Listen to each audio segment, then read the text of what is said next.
Hey guys, tonight we're stepping into a decade that truly could not make up its mind. A world of bell-bottoms wide enough to sweep a kitchen floor, collars sharp enough to take out an eye, and colours that seem to argue with each other just for the fun of it. 1970s. America did not just wear clothes. It committed to them, fully, loudly, and with a kind of confidence you almost cannot find anymore. Before we get into it, thank you so much to the viewer who suggested this one. You always seem to know exactly what this channel needs, and it genuinely means a lot that you take the time to write in. If you enjoyed tonight's trip back, a like and a subscribe helps more than you know, and no pressure at all, but this channel is also live on Spotify now, so if you would rather drift off with just the sound of my voice, the link is down in the description. Now go ahead and get yourself settled. Dim the lights, if you have not already. Maybe turn on a fan for that soft hum in the background. Pull the blanket up. Get comfortable. Really comfortable, because we are going to be here for a while. What did it actually feel like to walk into a department store in 1974 and see an entire wall of polyester in colours that did not exist in nature? What was it like getting dressed for school knowing your collar could double as a weapon? Did anyone actually think platform shoes were a good idea? Or did everyone just quietly agree to go along with it together? What did the inside of a closet smell like back then? All that new fabric, a little bit of cigarette smoke drifting in from the living room, the faint trace of your mother's perfume on something borrowed. And just like that, it is 1973. Somewhere down the hall a radio is playing. The iron is still warm on the ironing board. And today, like most days, getting dressed is going to be an event. Let's start with the pants everyone remembers first. Bell-bottoms did not simply flare at the ankle. They expanded, they billowed, they seemed to gain confidence with every step you took. You remember standing in front of your bedroom mirror, watching the fabric pool around your shoes like water finding its level, and thinking that surely this looked as good as it felt. Getting dressed in the morning meant a kind of negotiation with the pants themselves. You had to plan your shoes first, because the wrong pair meant the hem dragged along the sidewalk by lunchtime, picking up gum wrappers and gravel and the occasional flattened bottle cap. The good pairs, the ones with the widest flare, needed platform shoes just to keep the fabric off the ground. And even then there was a particular shuffle you learned, a way of walking that kept you from stepping on your own pant leg going up the stairs. The fabric had a mind of its own in the wind. Walking to the bus stop on a breezy morning meant the bottoms of your bell-bottoms caught the air like a small sail, billowing out to either side. And you remember the particular sound of it, a soft snapping noise against your ankles with every gust. Your mother would call after you to be careful near the bicycle chain, because more than one pair of bell-bottoms in your neighbourhood had met an unfortunate end tangled in the gears. Sitting down required its own kind of planning too. In the car, the extra fabric bunched up around your knees, and you learned to gather it in your lap before closing the door, otherwise the hem got caught, and you spent the whole ride to church with a small tear you would have to explain later. At the dinner table, your mother eventually gave up asking everyone to be careful and simply accepted that bell-bottoms and spaghetti night were never going to be compatible. There was a hierarchy to them too, one that every kid in your school understood without anyone explaining it out loud. The wider the flare, the more seriously you were taken. A modest flare meant you were still finding your footing fashion-wise. A truly dramatic flare, the kind that started widening just below the knee and kept going, meant you had arrived. You remember saving up allowance money for weeks just to afford a pair from the goods store downtown, the one with the flare so wide it nearly touched both edges of the sidewalk when you walked. Denim bell-bottoms were common enough, but the corduroy ones held a certain status all their own, especially in the fall when the cooler air made the ribbed fabric feel almost luxurious against your legs. You remember the particular whisper of corduroy bell-bottoms brushing against each other with every step down the school hallway. a sound so familiar it became part of the background noise of the whole season, blending in with locker doors and the distant ring of the first bell. Laundry day brought its own challenges. Bell-bottoms took up an enormous amount of space on the clothesline, each pair spread out like a small flag, and on windy days your mother would come out to find them nearly horizontal, straining against the clothespins as if they were trying to fly off toward the next yard. Ironing them was worse. The flat, wide bottoms required careful attention, or you ended up with a crease running down the side that had no business being there, and more than one Sunday morning was spent standing over the ironing board, running late for church because the pants simply refused to cooperate. There was also the matter of hemming, which every household seemed to handle differently. Some mothers pinned the fabric up temporarily with a row of safety pins until they found the time to sew it properly.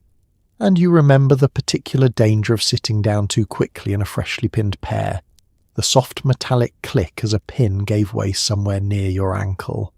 Others simply let the hem drag a little, deciding that a slightly frayed edge was a fair trade for not having to thread a needle after a long day. The record store was where bell-bottoms truly seemed to belong.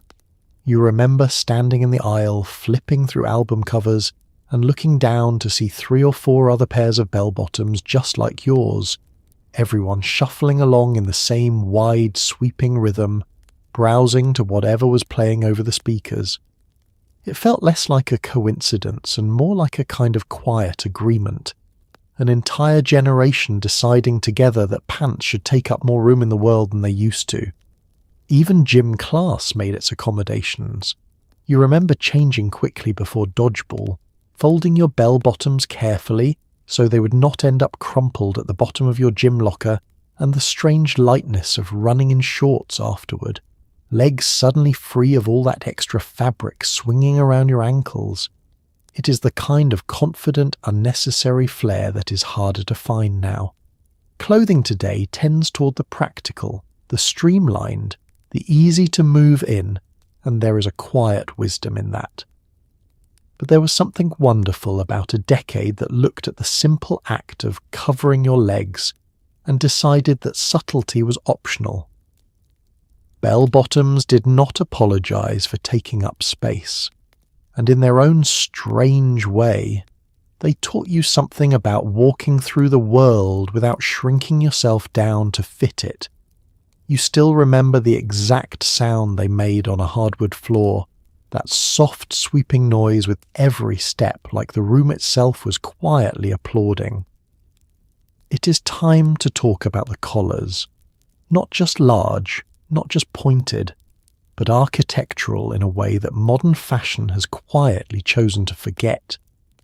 You remember the particular care it took to fold one down just right, the stiff fabric resisting your fingers, the quiet pride of getting both sides even.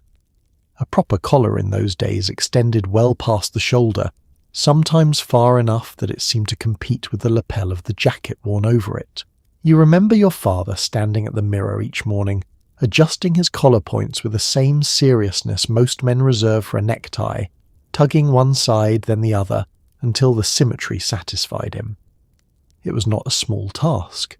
A crooked collar in 1973 said something about a man, and not something flattering. The fabric itself mattered enormously. A good dress shirt collar held its shape through an entire day, stiff enough with starch that you could nearly balance a coin on the point of it. Your mother ironed these shirts with particular focus, working the collar first, pressing it flat against the board, then flipping it and pressing the underside because a collar that would not lie correctly ruined the whole shirt no matter how well everything else was pressed. Wearing one required a certain posture. The oversized collar sat against your neck and shoulders in a way that made you sit up a little straighter. Chin held a little higher, if only to keep the fabric from folding awkwardly against your throat. You remember school photo day especially, the photographer calling out for everyone to straighten their collars before the flash went off, an entire row of kids reaching up in unison to smooth the fabric one more time. Outside of dress shirts, the trend crept into everything. Sweaters had collars, Jackets had collars so wide they rested nearly on the shoulder seam. Even some coats seemed to be built around the collar first, with everything else added afterward almost as an afterthought. Walking through a department store meant passing rack after rack of shirts, each one displaying its collar proudly, spread wide across the hanger like the shirt itself was trying to make an impression before anyone even touched it. There was a particular kind of collar, wide and pointed, paired often with a bold tie, that seemed to belong exclusively to television. You remember watching variety shows on Friday nights, the hosts leaning into the camera with collars so sharp they seemed to catch the studio lighting at their own angle, separate from the rest of the outfit entirely. It made an impression on the whole neighbourhood. More than one father came home from the barber shop with a new shirt to match, inspired by whatever he had seen the night before. The patterns worn beneath these collars only added to the effect.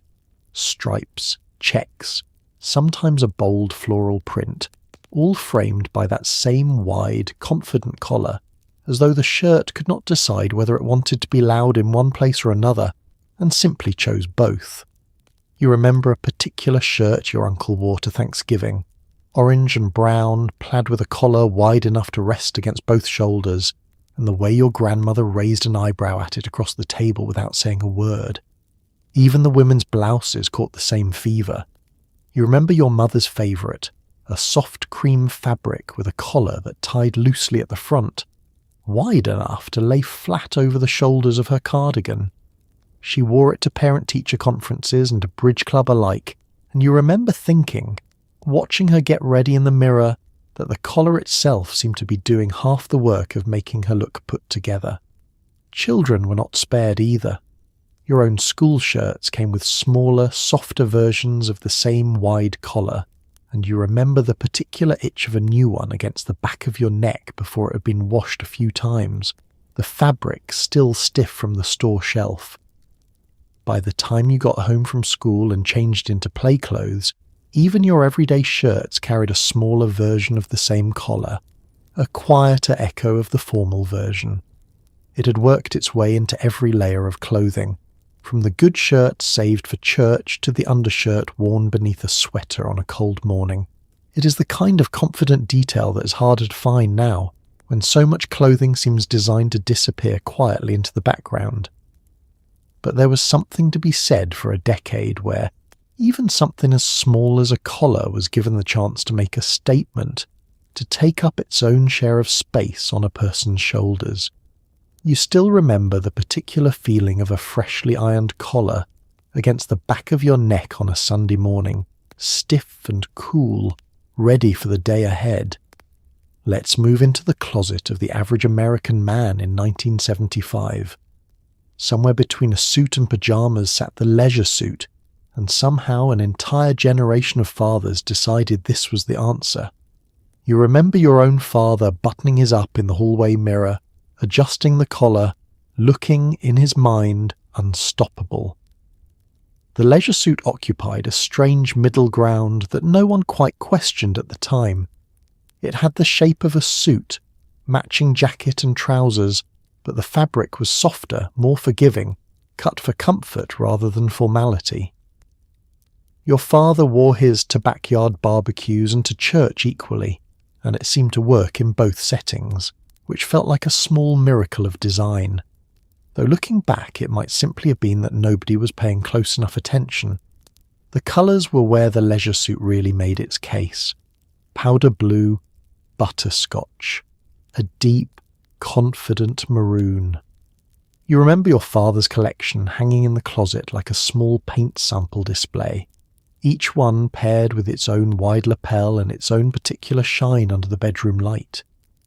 He wore the powder blue one to your cousin's wedding, and you remember the photographs afterward, an entire row of uncles standing shoulder to shoulder, each in a different shade, looking like a soft pastel picket fence.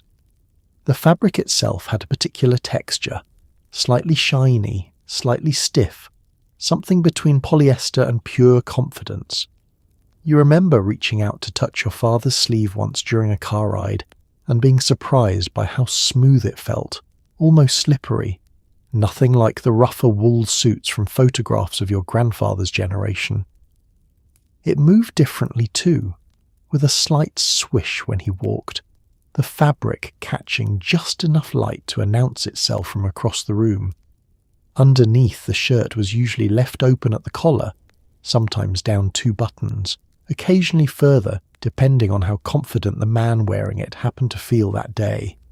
A medallion might rest against his chest, and you remember your father's own.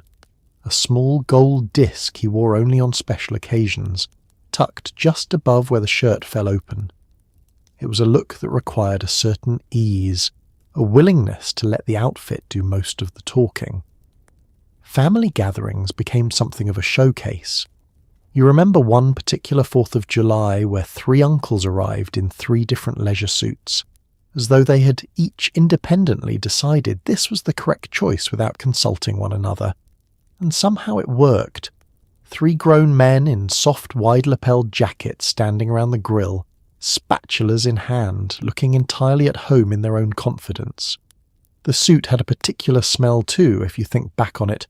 Something like a department store fitting room, a mix of new fabric and the faint chemical trace of the process that gave the polyester its shine.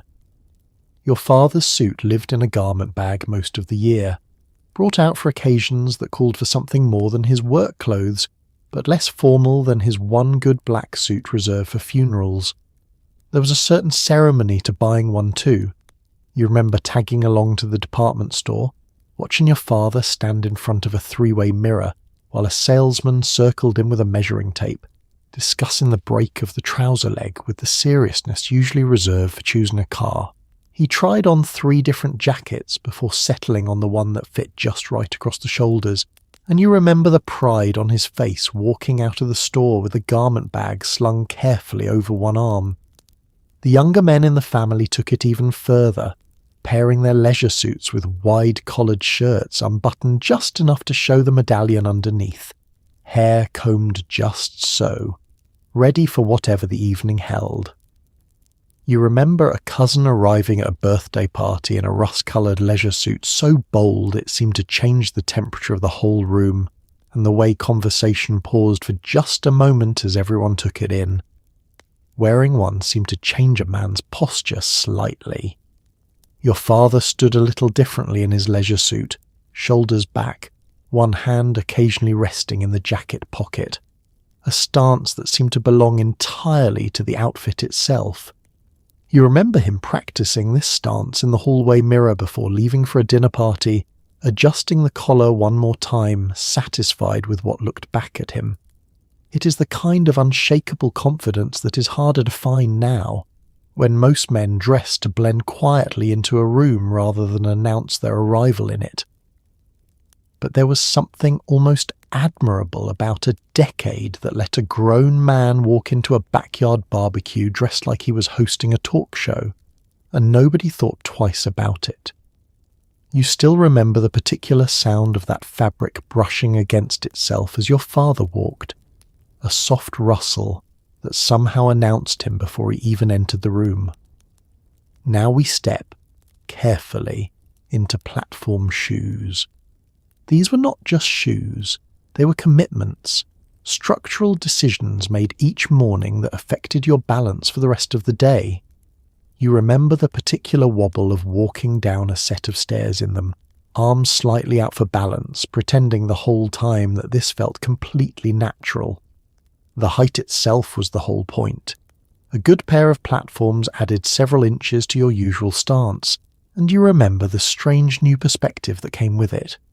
Door frames suddenly a little closer, the top shelf in your closet finally within reach without a chair. Your older sister wore hers every single day that summer, and you remember watching her practice walking across the living room carpet before her first real outing in them, one hand braced against the couch just in case.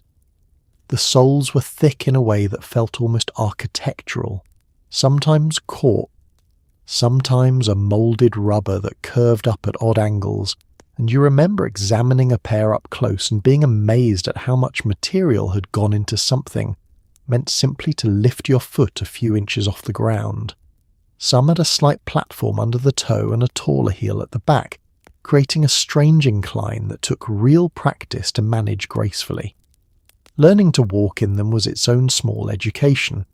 You remember your sister's first attempts. There was a particular sound they made too, a heavier thud against hardwood or pavement compared to a regular shoe, and you remember being able to identify who was coming down the school hallway before you even saw them, based purely on the rhythm of their platforms against the tile floor. Even grown men wore them, tucked under the flare of their bell-bottoms, adding height in a way that seemed to match the confidence of the whole decade. You remember a family friend who stood noticeably taller at your cousin's wedding than he had at Thanksgiving the year before, and it took your mother a full conversation to figure out it was simply the shoes. The shoe store downtown kept an entire wall dedicated to them by the middle of the decade, and you remember the ritual of trying on a new pair, standing carefully, testing your balance right there on the store carpet before committing to a purchase. The salesman always gave the same advice: to walk the length of the store and back before deciding, and you remember watching customer after customer take those same careful, wobbling steps under his patient supervision. There were mishaps too, the kind that became family legend. A neighbour twisted her ankle stepping off a curb in a brand new pair, and for weeks afterward it became a cautionary tale repeated at every dinner table on the street, though it never seemed to stop anyone from buying their own pair the following month. Bravery, it turned out, was simply part of the price of looking the way you wanted to look. It is the kind of physical risk that fashion rarely asks of us now, when comfort and stability tend to win out over height and drama. But there was something charming about a decade willing to trade a little bit of balance for a few extra inches of confidence, willing to let everyone wobble together in pursuit of looking just a little taller than they actually were. You still remember the particular thrill of your sister letting you try hers on once in the bedroom, standing there wobbling in front of the mirror, feeling for just a moment impossibly grown up. It is worth pausing here on the fabric itself. Polyester did not breathe, did not forgive, and did not care how hot the afternoon had become. You remember the particular warmth of it against your skin by 2 in the afternoon, a fabric that seemed to trap the whole day inside itself and hand it back to you slowly. Morning started innocently enough. The shirt felt crisp and cool coming off the hanger, smooth against your fingers in a way that almost seemed like an improvement over cotton. You remember your mother remarking on how easy it was to iron, how it never seemed to wrinkle no matter how carelessly it was folded into a drawer. It felt for those first few hours like the fabric of the future, something clever and modern that had solved a problem nobody knew they had. By midday, the truth of it became clear. Sitting in a classroom with the windows shut and the radiators still humming from the morning chill, you remember the slow, creeping warmth building under your collar, the fabric clinging just slightly to your back whether or not you had actually been moving. There was no breeze that seemed to get through it, no relief even from a fan pointed directly at you, just a steady, patient heat that settled in and stayed. Recess made it worse. Running across the playground in a polyester shirt meant arriving back at your desk a little pink in the face, damp at the temples, while the cotton-shirted kids seemed somehow unaffected. You remember comparing notes with a friend at lunch, both of you convinced there had to be some trick to staying cool that you simply had not learned yet, not realizing the fabric itself was simply working against you. Car rides in the summer were their own particular trial.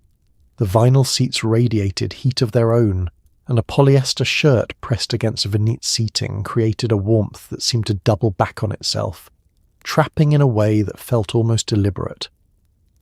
You remember peeling yourself off the back seat after a long drive, the fabric momentarily sticking before releasing with a soft sound, your shirt slightly creased where it had pressed against the seat the whole way there.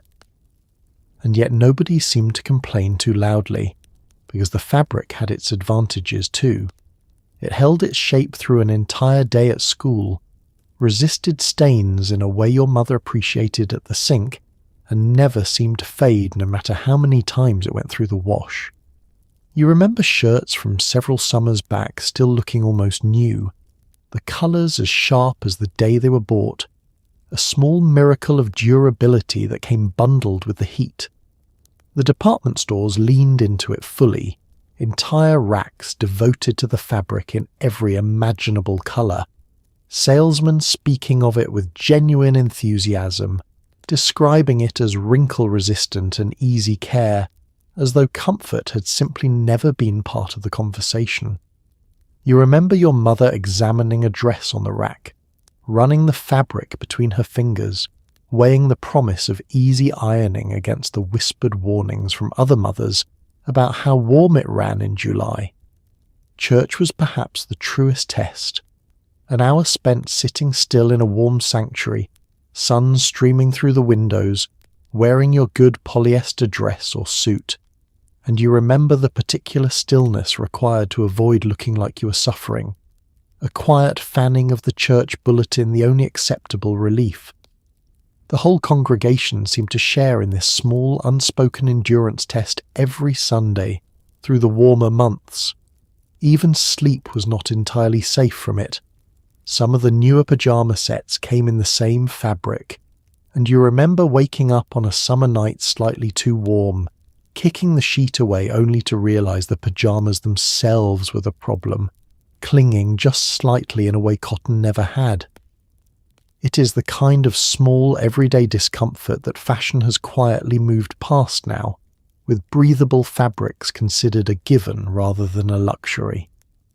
But there was something almost endearing about a decade so taken with a new invention that it was willing to sweat through an entire summer just to enjoy a shirt that never wrinkled. You still remember peeling off a polyester shirt at the end of a long warm day, the particular relief of finally letting your skin breathe again, and the quiet decision, made every single evening, to wear it again tomorrow anyway. Let's talk about Paisley for a moment, because it did not stay in one place.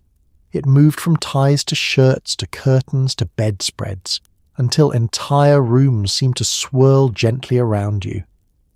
You remember the shirt your uncle wore to every family gathering, the pattern so busy it seemed to hum quietly under the porch light.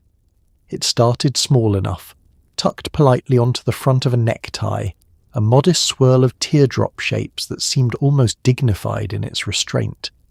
You remember your father owning exactly one Paisley tie, save for occasions that called for something slightly more interesting than his usual solids, and the way it seemed daring simply by comparison to everything else in his closet. But the pattern did not stay contained for long. By the middle of the decade it had spread to dress shirts entirely, covering the whole garment in swirling colour, rather than sitting quietly at the throat. You remember your uncle's particular shirt, a deep purple and gold paisley that seemed to catch every bit of light in the room, worn proudly to every cookout and holiday dinner, regardless of the weather or the occasion. Then it moved into the home itself, and this is where it truly became inescapable. Curtains in the living room carried the same swirling pattern, and you remember lying on the carpet as a child, staring up at the fabric as the afternoon light passed through it, the shapes seeming to shift and swim the longer you looked. Your grandmother's guest bedroom took the pattern even further. Bedspread and curtains and even the seat cushion on the vanity chair all covered in matching paisley, the whole room existing inside a single, continuous pattern that made you feel, pleasantly, a little dizzy. The couch in your own living room eventually succumbed as well, reupholstered one summer in a bold paisley print your mother had fallen in love with at the fabric store. You remember the delivery day, the old floral couch carried out the front door and the new one carried in, and how strange the living room felt for a week afterward, as though the whole room had rearranged its personality overnight. Wallpaper embraced it too, though usually in smaller, quieter rooms, a powder bathroom or a hallway rather than the main living space.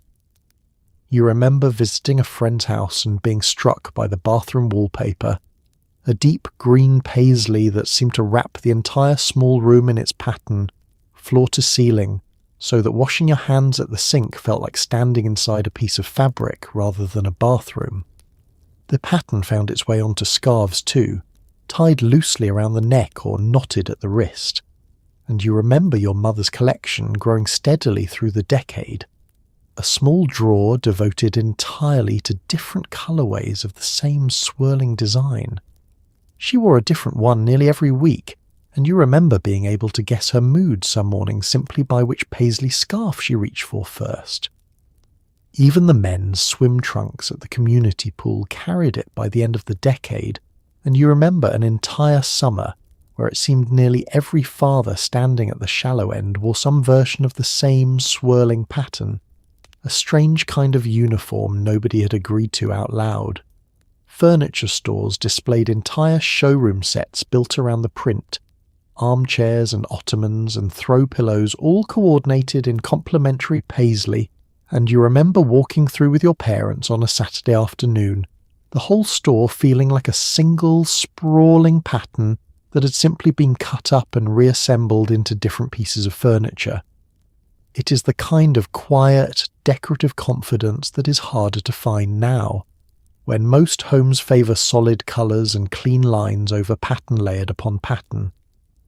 But there was something comforting about a decade that let a single design work its way into every corner of a house, tie to curtain to couch to scarf, until the whole home felt woven together by one continuous swirling thread.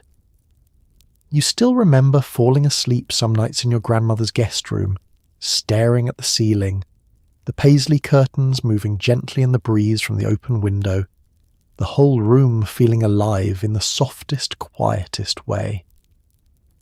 This next one takes us into the bathroom, where the home perm kit waited patiently on the counter. The smell alone announced itself from 2 rooms away, sharp and chemical, and yet somehow this became a completely normal Sunday activity. You remember the timer on the stove, the plastic gloves, the nervous wait to see what your hair had decided to become. The whole process usually began right after church. The good clothes traded quickly for an old shirt nobody minded staining. Towels laid carefully across the bathroom counter and down the back of the chair. Your mother would set out the little pink rods in neat rows, along with the small plastic caps and the folded papers used to wrap each section of hair before rolling. And you remember the particular concentration on her face as she worked, tongue pressed slightly against her top lip, treating the whole thing with the seriousness of a science experiment. The smell was the part everyone remembers most vividly. It crept out from under the bathroom door and settled into the hallway carpet, sharp and slightly sweet in an unpleasant way. And you remember opening a window even in the middle of winter just to get some relief from it. Dinner that night always tasted faintly of it too. No matter how much your mother washed her hands afterward, the smell somehow embedding itself into the whole evening.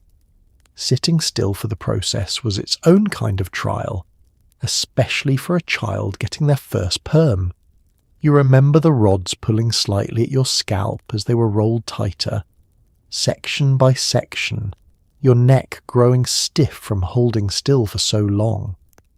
The chemical solution stung faintly if it touched your skin, and you remember the particular hiss of your mother's breath through her teeth when a drop landed on her hand, quickly wiped away with a damp cloth kept nearby for exactly that purpose. The waiting was the hardest part. You sat with a plastic cap over the rods, sometimes with a hot towel wrapped around your head to help the solution set, and you remember the kitchen timer ticking away on the counter, everyone in the house checking on it periodically, as though it might somehow finish early if enough people kept an eye on it. 10 minutes felt like an hour. 20 minutes felt like an entire afternoon. Rinsing it out brought its own small drama. The water ran cool over your scalp as your mother carefully unrolled each rod, and you remember craning your neck toward the mirror as soon as she would let you, desperate for a first look.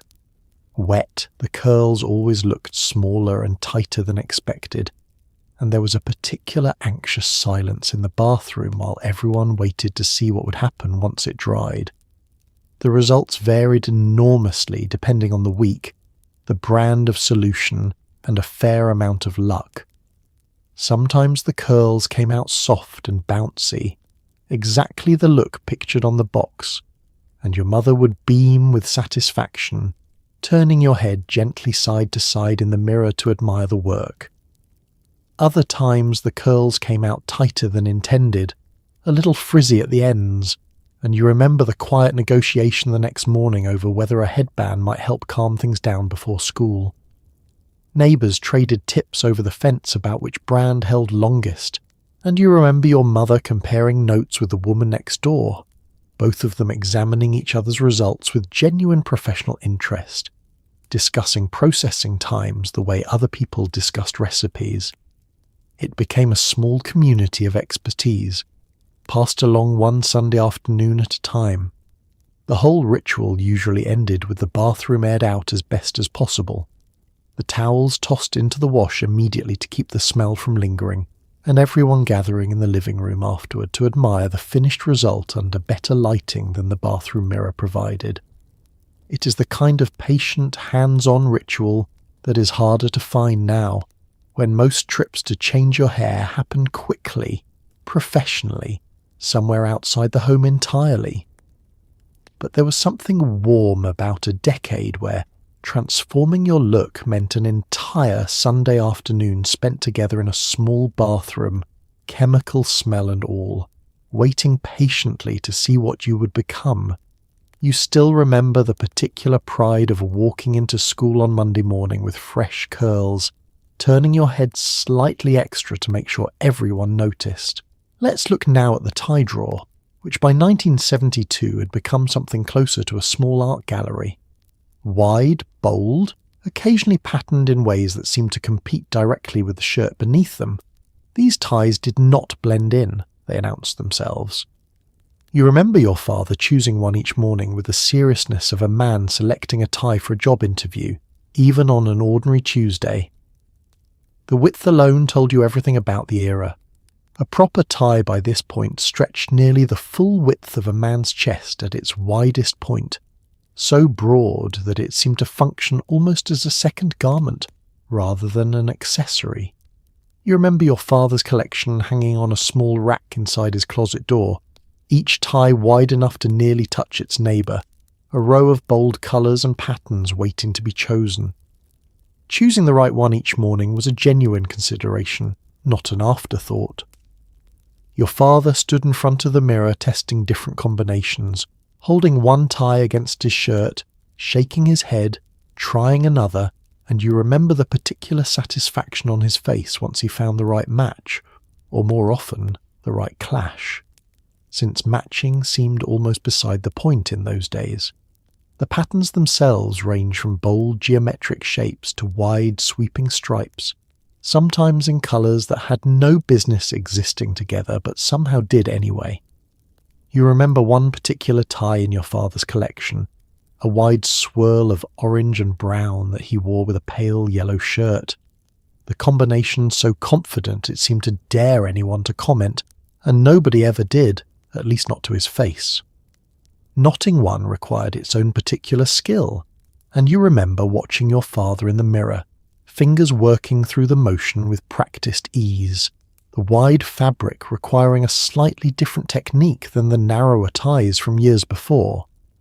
He taught you the same knot when you were old enough for your first tie, standing behind you at the mirror, guiding your hands through the loop and pull, and you remember how much wider and heavier the fabric felt in your young hands compared to what you'd expected.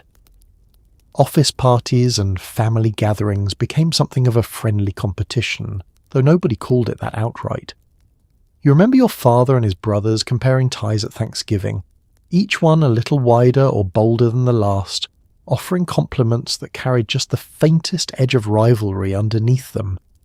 "Nice tie," one uncle would say to another, in a tone that somehow also communicated, "I have a better one at home."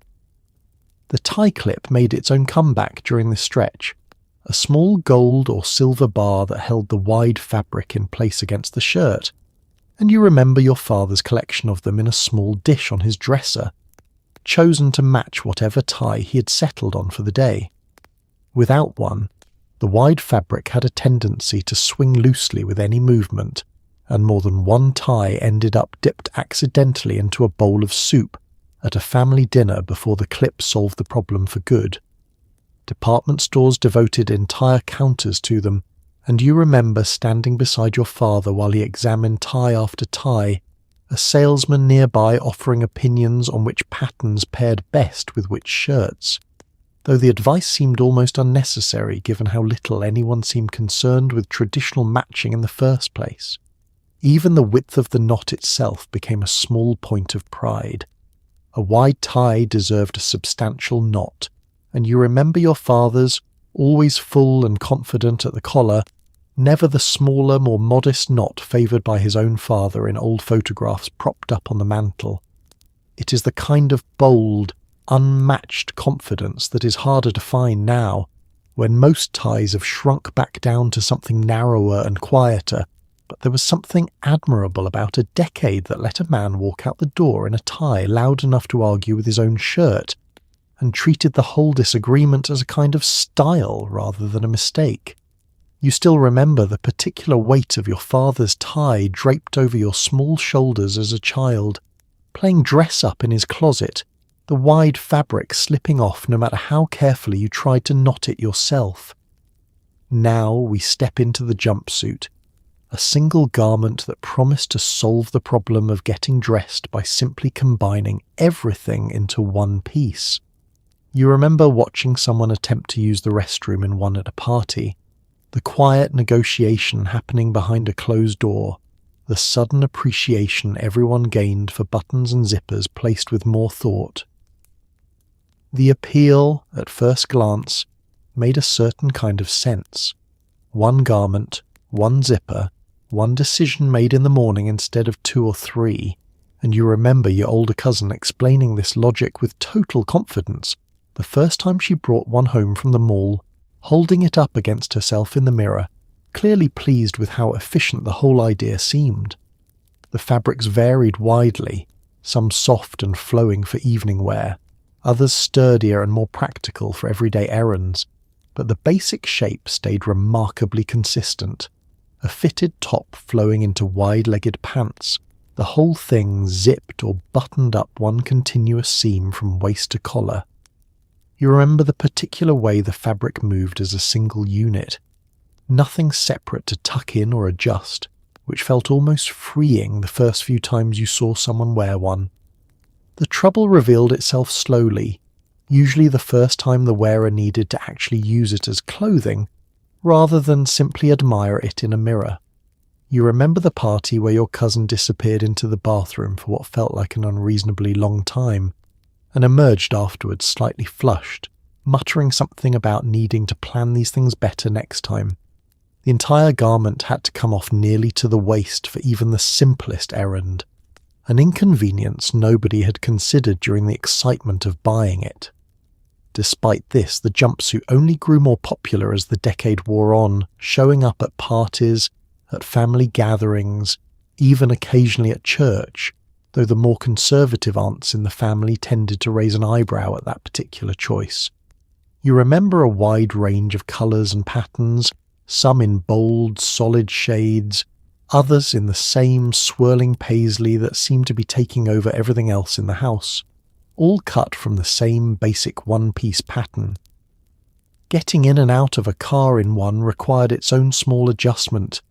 The wide legs bunched at the knee in a way trousers alone never did, and you remember watching your cousin fold herself carefully into the passenger seat, gathering the extra fabric with practiced hands before pulling the door shut, a motion she had clearly perfected after a few awkward early attempts. The men's version made its own appearance too, usually for more casual occasions. A looser-fitting jumpsuit worn open at the collar with a wide belt cinched at the waist to give some shape to the otherwise shapeless garment. You remember a family friend wearing his to a backyard party, looking entirely comfortable despite the obvious impracticality of the whole outfit, sipping his drink with one hand tucked casually in a pocket that seemed placed almost as an afterthought.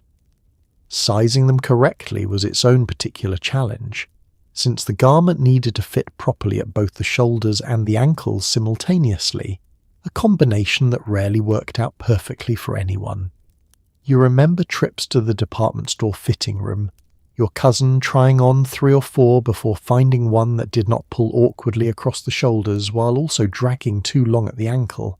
Despite every inconvenience, there remained something undeniably appealing about the whole idea, the promise of simplicity, of getting dressed in one motion rather than several, even if the reality rarely lived up to that promise once real life got involved. It is the kind of well-intentioned convenience that fashion still tries occasionally to revive, though modern versions have quietly solved most of the practical problems the originals never managed to address. But there was something charming about a decade willing to commit fully to an idea, inconveniences and all, simply because the concept itself felt clever enough to be worth the trouble. You still remember your cousin's jumpsuit hanging in the closet long after she had mostly stopped wearing it, kept for sentimental reasons more than practical ones, a bright reminder of one particular summer's confident, flawed experiment. This next trend deserves a slow, careful look. Denim jacket, denim jeans, sometimes even a denim hat, worn together with total sincerity and not a trace of self-consciousness. You remember an uncle who wore exactly this combination to every single cookout, sunburned forearms crossed, utterly convinced he looked sharp. The combination required a certain confidence that seemed to come naturally to some people and not at all to others. Your uncle wore his with the easy certainty of a man who had never once considered that 2 identical fabrics covering his entire body might raise an eyebrow. And you remember the particular pride in his posture whenever he arrived at a family gathering dressed head to toe in matching denim, as though he had solved getting dressed permanently and saved himself the trouble of ever thinking about it again. The jacket itself was usually a little worn at the cuffs and collar, softened over years of wear until the fabric had a particular flexibility that newer jackets lacked entirely.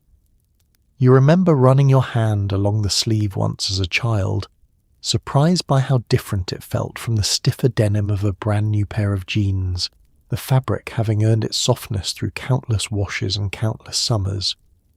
Pairing it with jeans of a slightly different shade seemed to be the only real rule anyone followed, a light wash jacket over darker jeans, or the reverse, a small concession to variety within an otherwise completely matched outfit. You remember your uncle explaining this distinction once at a cookout, genuinely proud of the small detail, as though it represented real sophistication within what everyone else at the table quietly considered a fairly bold fashion choice. The denim hat pushed the whole combination even further, and you remember it appearing occasionally at more casual gatherings, a soft worn cap in the same fabric as the jacket and jeans beneath it, completing what the family had started calling, half affectionately, the full denim experience. Your uncle wore his tilted back slightly on his head, sunburn visible at the edges where the hat failed to provide much real shade. Cookouts brought out the trend most reliably, perhaps because the setting called for something durable and casual, standing over a hot grill for hours in the summer sun. You remember your uncle flipping burgers in his full denim outfit, sweat beading slightly at his hairline, seemingly unbothered by the heavy fabric despite the heat, radiating both from the grill in front of him and the sun overhead. Other family members took up milder versions of the same idea, a denim jacket paired with corduroy rather than matching jeans, or denim jeans worn with a chambray shirt that read as close enough to the same fabric without quite committing to the full match. You remember your own father teasing his brother gently about the full commitment, though you also remember him borrowing the denim jacket more than once when his own coat went missing before a chilly evening. The fabric held up remarkably well through years of wear, and you remember the same jacket appearing in family photographs spanning several summers, growing softer and slightly more faded with each appearance, but never quite wearing out entirely. It became something of a fixture, instantly recognizable in every group photo, a small constant running through several years of otherwise changing fashions. Children in the family eventually got their own smaller versions too, and you remember a younger cousin proudly wearing a matching denim jacket and jeans set to a school picture day, beaming at the camera with the same easy confidence your uncle carried, too young yet to wonder whether the combination needed any justification at all. It is the kind of unself-conscious sincerity that is harder to find now, when most outfits are considered carefully for how they might be perceived before they are ever worn out the door. But there was something genuinely comforting about a decade that let a grown man wear the exact same fabric from his shoulders to his ankles, and consider the whole thing simply practical, nothing more complicated than that. You still remember the particular smell of that jacket, sun and grill smoke and the faint mustiness of denim that had spent one too many summers hanging on the back porch, a smell that meant, more than anything else, that a family cookout was properly underway. Let's move into hot pants, a trend that arrived quickly and left an impression on every sidewalk it touched. Short, bold, and worn with total confidence, they turned an ordinary walk to the corner store into something people noticed. You remember the way your mother's friends debated the hemline over coffee, half scandalized, half a little envious. The style seemed to appear almost overnight, and you remember the first time you saw them on your older cousin, stepping out of her bedroom in a pair of bright red-hot pants paired with knee-high boots, twirling once in front of the hallway mirror before heading out the door. Your grandmother, seated in the living room with her knitting, simply raised her eyebrows and said nothing, which somehow felt louder than any actual comment she could have made. The fabric ranged widely, depending on the season and the occasion. Summer versions came in a lightweight cotton or a stretchy synthetic blend, cool enough for the heat but still fitted snugly at the leg, while colder weather brought out heavier corduroy or wool versions, paired with tall boots and thick tights to make the whole outfit reasonable for the temperature. You remember your cousin's closet holding several different pairs, each one a slightly different colour, treated with the same care most people reserved for their good church clothes. Walking to the corner store in a pair guaranteed some kind of reaction, and you remember tagging along with your cousin one afternoon, watching heads turn slightly as she passed, some approving, some clearly less so. An older neighbour leaned over her fence to comment, not unkindly, but with a particular tone reserved for observations that were really opinions in disguise, remarking on how times certainly had changed since she was young. The debate at your mother's coffee mornings became something of a running theme that summer. You remember sitting quietly at the kitchen table doing homework while the women discussed the trend at length, one insisting it was simply youthful fun, another wondering aloud what exactly young people were thinking, and a third admitting, after a long pause, that she had actually tried on a pair herself at the store and rather liked how they looked, a confession that drew a round of surprised laughter from the whole table. Department stores devoted window displays to them, mannequins posed confidently in the brightest colours available, and you remember walking past downtown with your mother, her pace slowing slightly as she took in the display, saying nothing but clearly considering it longer than she probably intended to admit. Pairing them correctly required its own small expertise. Knee-high boots balanced out the short length in cooler months, while simple sandals or platform shoes worked for warmer days, and you remember your cousin explaining the whole system to you with the seriousness of someone passing down real wisdom, insisting that the wrong shoe choice could undo the whole outfit entirely. School dress codes struggled to keep pace with the trend, and you remember hearing about a minor uproar at the high school when several girls showed up wearing them to class, prompting a hastily written memo home about appropriate hemlines that satisfied almost no one. Your cousin, a few years past school herself by then, found the whole controversy entertaining, insisting that every generation had its own version of this same argument. The trend found its way into television too, appearing on variety shows and in commercials, further cementing its place in the cultural conversation happening on porches and at coffee tables across the neighbourhood. You remember catching a glimpse of a popular singer wearing a pair on television one evening, your mother glancing at the screen, then back at her sewing, saying only that it certainly took a particular kind of confidence.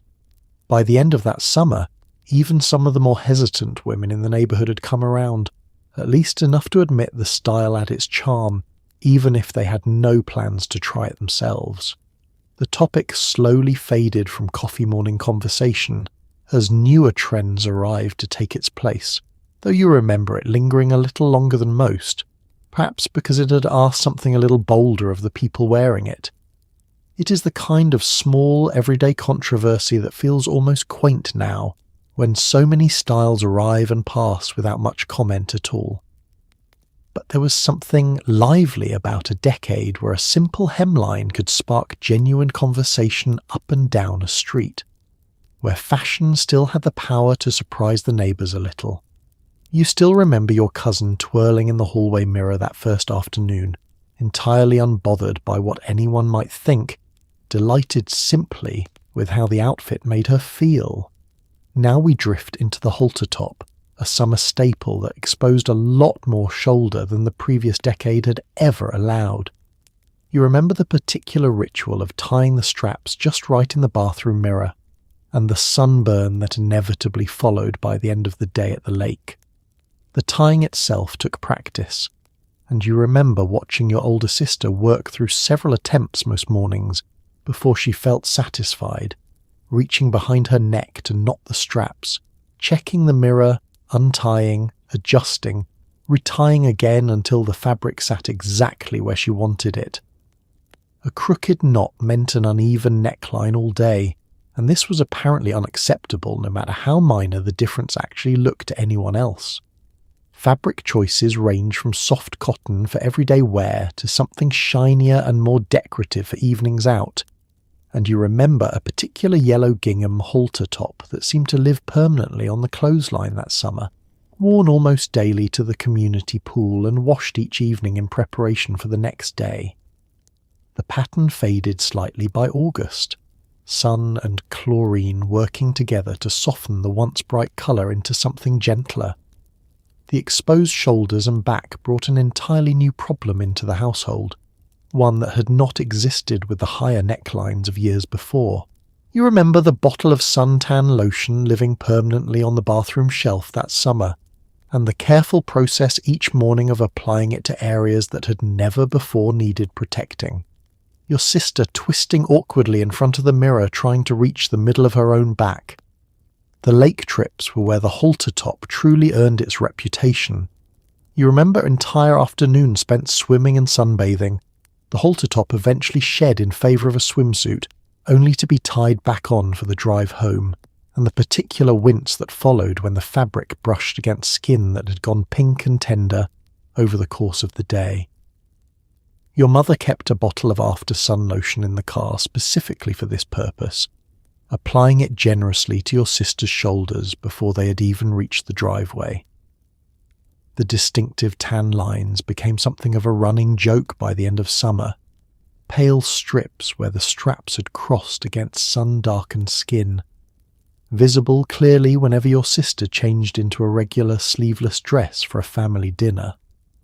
Your grandmother commented on it more than once, half teasing, half genuinely curious about the strange geometric pattern the sun had left behind. Making your own became a popular project too, and you remember your sister and her friends gathering on the back porch one weekend with fabric and scissors, cutting up old shirts to fashion their own versions, tying the resulting strips of fabric experimentally until they found a shape that worked. The homemade versions rarely held up as well as the store-bought ones, and you remember more than one improvised knot coming loose partway through an afternoon, prompting a quick and slightly embarrassed retreat to fix it. Evening versions of the style dressed things up considerably. A halter top in a slippery, shinier fabric paired with wide bell bottoms for an evening out. The whole outfit designed to catch the light under a porch lantern or the lights of a school dance.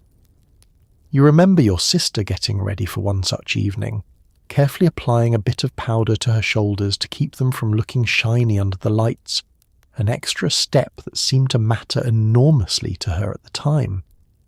The style persisted through the whole decade in one form or another, evolving slightly each summer but never quite disappearing, always reappearing each spring as the weather warmed enough to justify it again. You remember the annual ritual of your sister pulling hers back out of the closet each May, holding it up to check the fit against a body that had usually changed slightly over the winter months. It is the kind of small seasonal ritual that still exists in its own way today, though sunscreen has thankfully become a more consistent habit than it was back then. But there was something wonderfully carefree about a decade willing to bear a little more shoulder to the sun, sunburn and awkward tan lines, simply accepted as the price of a good summer. You still remember the particular sound of your sister's flip-flops against the porch steps on her way out to the lake, halter top tied just right, entirely unbothered by what the sun might do to her by the end of the day. Let's pause here on Fringe, because it did more than decorate, it performed. Vests, jackets, even purses swayed and clicked softly with every step, turning a simple walk down the street into something with its own quiet rhythm. You remember the vest hanging in your closet, the fringe catching the light from the window each morning. The vest itself was usually suede or a suede-like synthetic, soft to the touch, with long strands of fringe hanging from the hem, and sometimes from the shoulders too, each strand moving independently with the slightest motion. You remember putting yours on for the first time and immediately noticing the way it seemed to have its own life, swaying gently even when you stood perfectly still, as though the fabric itself was impatient to get moving. Walking anywhere in it became a small performance, whether you intended it that way or not. You remember crossing the school playground and noticing the fringe swinging in rhythm with your steps, a soft, steady swish that seemed to draw the eye of anyone standing nearby, and the particular pride that came with being, however briefly, the most interesting thing moving across the yard. The sound was distinctive too, a soft, dry rustle that had its own particular texture, different from the swish of bell-bottoms or the rustle of a leisure suit jacket. You remember being able to hear a friend approaching down the hallway before you actually saw them, the fringe on their jacket announcing their arrival a few steps ahead of schedule, a small warning system built right into the outfit. The mood ring sat quietly on your finger, shifting colour throughout the day, and somehow an entire generation trusted it completely. You remember checking yours during class, convinced the small stone knew something about you that you did not. The ring itself was unassuming at first glance, a simple band with a single oval stone set at the centre, but the stone was the whole point, capable of shifting through a small range of colours depending supposedly on your emotional state. You remember the little card that came folded inside the box, listing each colour and its corresponding mood, blue for calm, green for average, black for stressed, a simple chart you memorised within the first day of owning one. Checking it became an almost constant habit. You remember glancing down at your hand during class, watching the stone slowly shift from one shade to another as the minutes passed, and feeling a small thrill each time it landed on a colour that seemed to match how you actually felt, as though the ring had confirmed something true about you that you'd not quite put into words yourself. Friends compared rings constantly, holding hands out side by side to see whose stone showed which colour. And you remember a particular afternoon at recess where an entire small group gathered in a circle, comparing shades and debating what each one really meant, taking the whole exercise with complete seriousness, despite none of you fully understanding how the stone actually worked. The science behind it, when you eventually learned about it years later, turned out to be fairly simple. A heat-sensitive material that responded to the temperature of your skin rather than anything resembling an actual emotion. But at the time, none of that mattered in the slightest. You remember believing with total sincerity that the ring had somehow reached inside you and pulled out the truth of how you were feeling, translating something private into a colour everyone else could see. Test days brought their own particular anxiety around the ring. You remember watching classmates check their stones nervously before an exam, half hoping for blue, half already resigned to whatever darker shade might appear once the test papers were actually passed out. A black stone before a test felt like a bad omen, confirmed rather than caused by the ring itself, though nobody drew that distinction at the time. The rings came in a range of styles beyond the simple band too, some set in silver, others in gold, occasionally shaped into a small flower or heart with the moodstone set at the centre. You remember saving up allowance money for a nicer one after your first simple version broke, examining several options at the store carefully, weighing not just the design but which one seemed, based purely on appearance, most likely to read your moods accurately. Family members got in on it too, and you remember your mother receiving one as a small gift, wearing it for weeks afterward with genuine amusement, checking it periodically during dinner preparations and announcing the results out loud, usually to general laughter from the rest of the family. Even skeptical relatives who claimed not to believe in it still seemed to check their own stone more often than they probably intended to admit. The ring occasionally caused small dramas too, particularly when it landed on black during a moment that seemed, to the wearer at least, perfectly calm. You remember a friend nearly convinced herself she was secretly upset about something, simply because the stone insisted on it, spending an entire afternoon trying to locate the hidden feeling the ring claimed to have detected, before eventually deciding it had simply gotten cold outside. Trading rings became its own small economy at school, everyone eager to see if a different ring might read differently on their own hand, though the results were always roughly the same, regardless of whose ring it happened to be. You remember a particular afternoon spent trading yours back and forth with a friend, both of you fascinated by the idea that the exact same object might somehow respond differently to two different people. It is the kind of charming, harmless superstition that is harder to find now, when so much of what we believe about ourselves comes filtered through more complicated sources. But there was something sweet about a decade willing to trust a small piece of coloured glass to tell the truth about how a person was feeling. No questions asked. You still remember the particular satisfaction of glancing down during a quiet afternoon and finding the stone settled into a soft, steady blue, feeling for just a moment entirely at peace with the world. Let's step into the bathroom for a moment, where the afro pick stood upright in nearly every household, handle carved, teeth wide, and patient. You remember the particular care it took each morning, the slow shaping, the small mirror propped against the sink.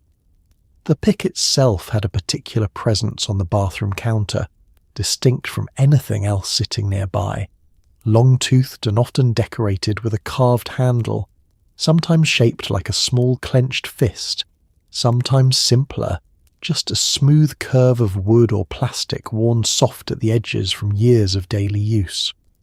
You remember it standing upright in a cup near the sink, teeth pointed toward the ceiling, always within easy reach for the morning routine. Using it correctly took patience, and you remember watching a family member work through the process each morning, starting at the roots and lifting gently outward, section by section, building the shape slowly rather than rushing through it. A hurried job showed immediately, flat in places where it should have been full, and the whole process would need to start again from the beginning. The mirror propped against the bathroom sink became essential for checking the shape from every angle, since a picture from straight ahead rarely told the whole story. You remember watching the careful turning of the head side to side, checking the profile, adjusting a stray section here or there, the whole process taking real time and real attention, rather than being treated as an afterthought before heading out the door. Community mattered here too, and you remember barbershops and beauty parlours becoming genuine gathering places where the proper technique got discussed and refined, older customers offering advice to younger ones, small tips passed along about which products helped hold the shape longest through a humid afternoon. The pick itself became something of a shared tool in these spaces, several kept on hand for different hair textures and different needs. Special occasions called for extra attention, and you remember the extended process before a school dance or a family wedding. The pick used slowly and deliberately to achieve a fuller, more dramatic shape than an ordinary school morning required. The results were often striking, and you remember the quiet pride visible on a family member's face checking the final shape in the mirror one last time before heading out the door. The pick travelled well too, small enough to fit in a purse or a jacket pocket, and you remember seeing them pulled out discreetly throughout the day for small touch-ups, a quick pass-through after gym class or before an afternoon photograph, maintaining the shape that had taken so much careful effort that morning. Different sizes and styles existed for different needs, some with wider spacing between the teeth for looser textures, others narrower and closer together, and you remember a whole small collection kept in the bathroom drawer, each one reserved for a slightly different purpose or a slightly different family member's particular hair. The carved handles themselves often carried real meaning too, some decorated with symbols that held cultural significance, others simply beautiful as objects in their own right, kept and cared for as more than just a practical tool.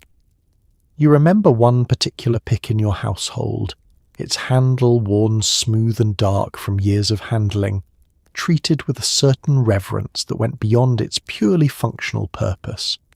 Advertisements for hair products in magazines often featured the pick prominently, part of a broader celebration of natural hair texture that ran through the decade, a shift that felt significant to the adults in your household, even if you were too young at the time to fully understand its importance. You remember the conversations that sometimes accompanied the morning routine, quiet discussions about identity and pride that felt woven naturally into the simple act of shaping hair before the day began.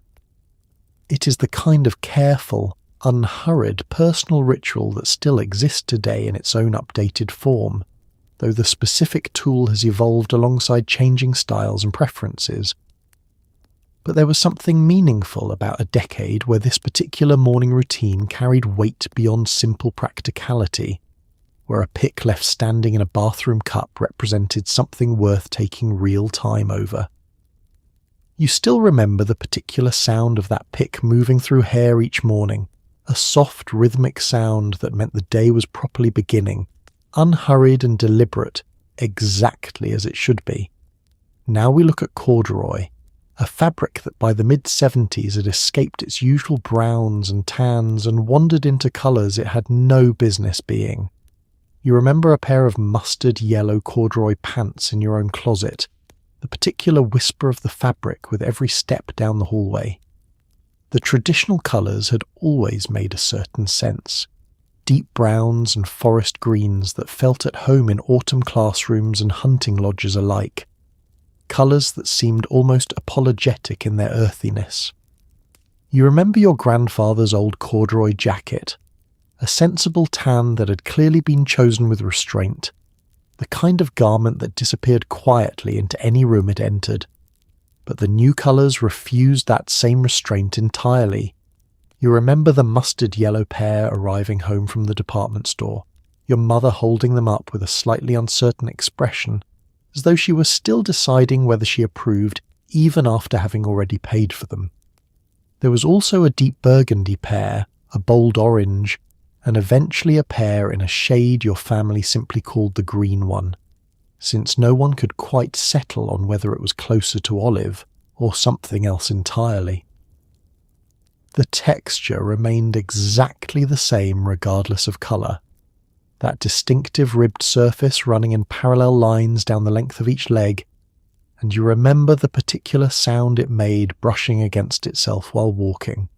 A soft, rhythmic whisper that became almost as recognisable as a voice, identifying a friend approaching down the school hallway before you had even turned to look. Wearing the bold colours took a certain amount of getting used to. You remember the mustard yellow pair feeling strange the first few times you put them on, bright enough that you were aware of them in a way you had never been aware of ordinary brown corduroy before, catching your own reflection in a store window and needing a moment to recognise yourself in something so unapologetically loud. The fabric held onto warmth in a particular way too, thick enough for cooler months but never quite comfortable once the classroom radiators kicked into gear, and you remember the familiar discomfort of overheating slightly in corduroy pants by mid-afternoon, the ribbed texture trapping warmth against your legs in a way that thinner fabrics never seemed to. Combining the bold new colours required real thought, since a mustard yellow pair of pants did not pair naturally with just anything pulled from the closet. You remember standing in front of your dresser some mornings, holding up shirt after shirt, trying to find something that complemented rather than clashed, eventually settling on solid colours more often than patterns, simply because the pants themselves already demanded so much attention. Department stores displayed entire walls of the fabric by the middle of the decade, corduroy jackets and skirts and pants all arranged by colour rather than by garment type, a rainbow of ribbed fabric stretching from one end of the section to the other. You remember your mother running her hand along several bolts of fabric at the counter, considering whether to have a skirt made in the deep burgundy shade that had caught her eye. Sitting for long stretches in corduroy left its own particular mark too. Faint ribbed impressions pressed temporarily into the back of your legs after an especially long car ride or a lengthy church service, and you remember comparing these marks with a cousin once, both of you laughing at the strange pattern left behind, gone within a few minutes but always slightly startling to notice at first.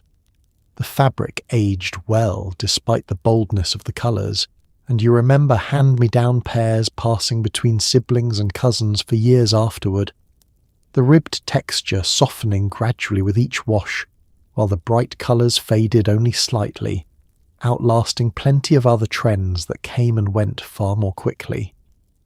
It is the kind of fearless colour experimentation that feels almost startling to look back on now, when corduroy has largely returned to its quieter, more traditional shades. But there was something endearing about a decade willing to take a fabric everyone associated with sensible autumn afternoons and push it somewhere entirely unexpected, mustard yellow and all.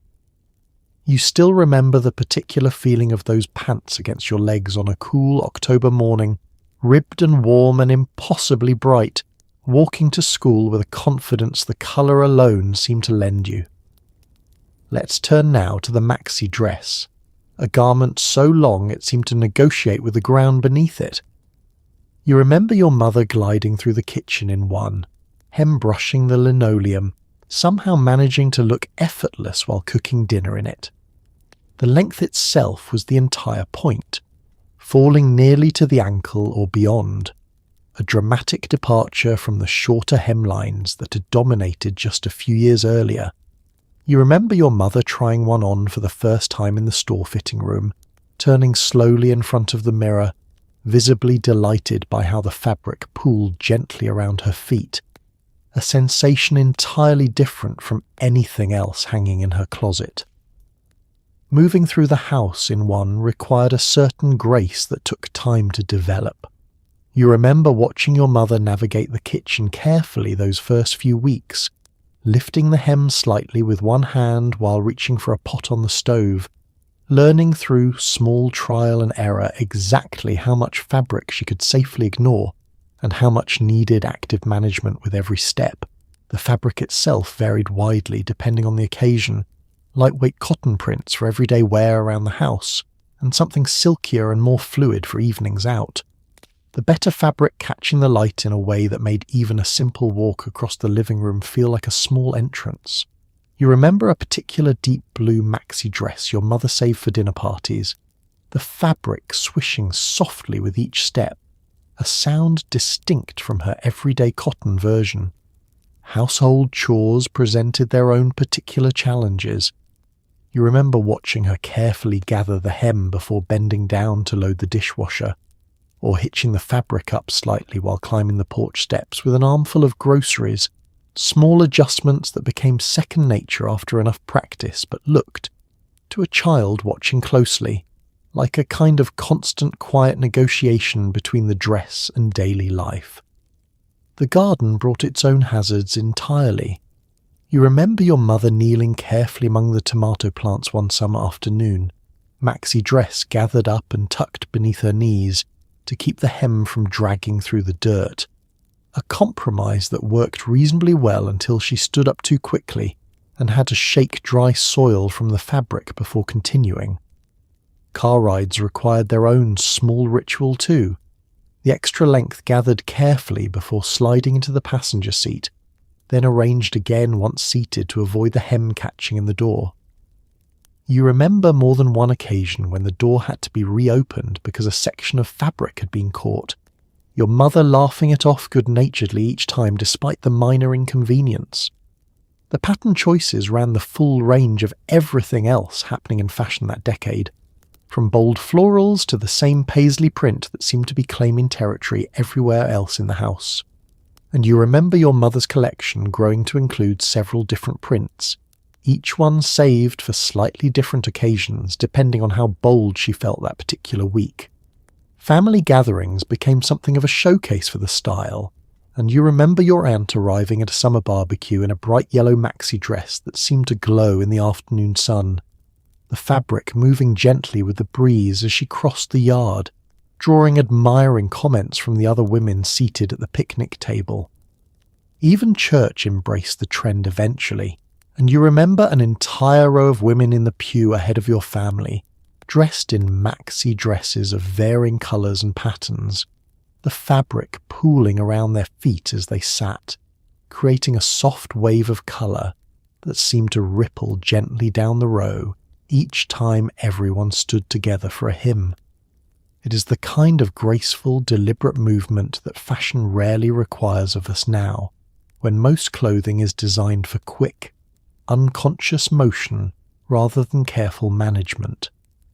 But there was something lovely about a decade that asked women to move a little more slowly, a little more thoughtfully, if only because the fabric itself demanded that kind of attention.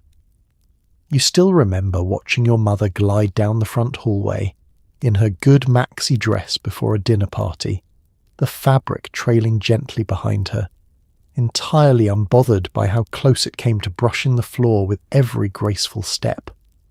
This next trend did not always serve a purpose, but it certainly made a statement.